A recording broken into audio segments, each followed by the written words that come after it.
Então, Vinícius, pegando até uma carona nisso aí, né, nesse debate técnico. Algumas cidades que passaram por grandes catástrofes, algumas regiões, elas acabaram se reinventando e descobrindo novas vocações. Santa Catarina é um caso, para mim, emblemático nisso, porque foi um estado que, em 1983, também sofreu terrivelmente aí com inundações. E a partir disso, inclusive, Blumenau lança a Oktoberfest, que era para, né, mexer com o ânimo da cidade e tal, mas também já pensando em buscar uma nova vocação. Paraty, isso acontece com muita frequência. Aliás, aconteceu no passado, uma cidade que tem hoje um imenso calendário de eventos e tal. E aí, estudando algumas cidades, por exemplo, Bogotá, que era uma cidade tomada pelo crime, hoje encontrou soluções bem diferentes, inclusive até ambientalmente interessantes, né? E você não acha que talvez seja um momento de uma grande metrópole como Porto Alegre, também agora, nesse pós-catástrofe, pensar se ela não tem uma outra vocação, se tornar uma cidade mais inteligente, aproveitando, claro, esse volume de investimentos que fatalmente vão acabar chegando lá? Sem dúvida nenhuma, é uma oportunidade. Infelizmente, em consequência a um desastre, claro, é uma oportunidade gigantesca de você realmente transformar a realidade local. Você citou Bogotá, eu gosto muito do exemplo de Medellín.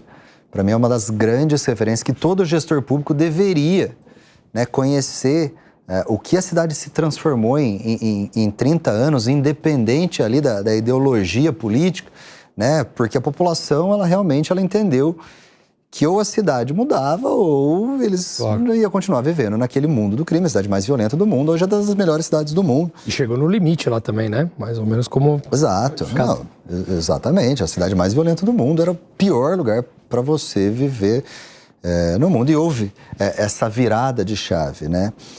Então, sem dúvida nenhuma, é uma oportunidade gigantesca para se redescobrir, para ressignificar a vocação realmente, mas para investir em soluções duradouras, né? Mesmo que a solução, a execução, ela seja mais demorada e mais complexa, né? Mas, com certeza, os gestores, eles terão a oportunidade. Mas como é que o técnico vai poder auxiliar o político nisso? Primeiro, a gente tem boas referências, você citou, a gente tem o tsunami no Japão, a gente tem o Katrina, a gente tem cidades que passaram por catástrofes e realmente elas perceberam que era o momento de investir em projetos para não se passar pela mesma situação num futuro tão próximo, né? Então, a única coisa que a gente precisa é que se apoie, né, em bons projetos, e o mundo está cheio de exemplos para você utilizar como referência. E aí você investir na parte técnica, para que realmente você tenha essa solução, né, pensada de uma maneira mais ampla, trazida de um lugar onde já funcionou ou não. Quando se fala de inovação, às vezes você tem a oportunidade de ser o primeiro a executar. Medellín, o teleférico, lá na Comuna 13, lá foi o primeiro lugar do mundo que utilizaram o teleférico como solução de transporte de população de baixa renda e baixo custo. Se você pensa, se você pega um prefeito e fala assim, não, se nenhum lugar deu certo, eu não vou fazer aqui. Ele, não, se nenhum lugar fez, eu vou ser o primeiro a fazer. Então, a cabeça do gestor ela é muito importante nesse momento, mas a política partidária nesse momento, ela não pode afetar a decisão técnica. Mas você acha que o Brasil tem talento político, a exemplo do que esses outros países têm para poder conduzir uma proposta assim, tão robusta? Eu acho que nós temos...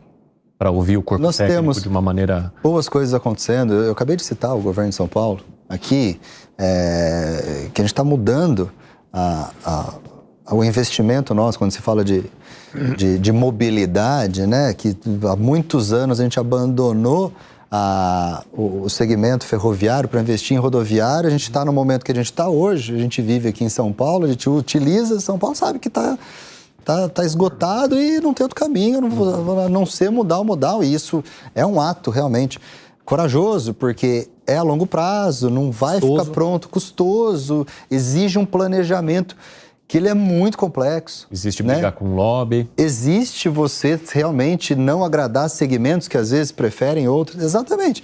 Então, eu acho que a gente tem vocação. A gente tem material humano capacitado. A gente tem no Brasil hoje 1.300.000 profissionais aí, abaixo do guarda-chuva do Conselho Federal, que são os responsáveis pela execução desses projetos, quando se fala de engenharia, agronomia, né? Então, se a gente tem material humano, se a gente tiver boa vontade política, se tem recurso, tem tudo para dar certo.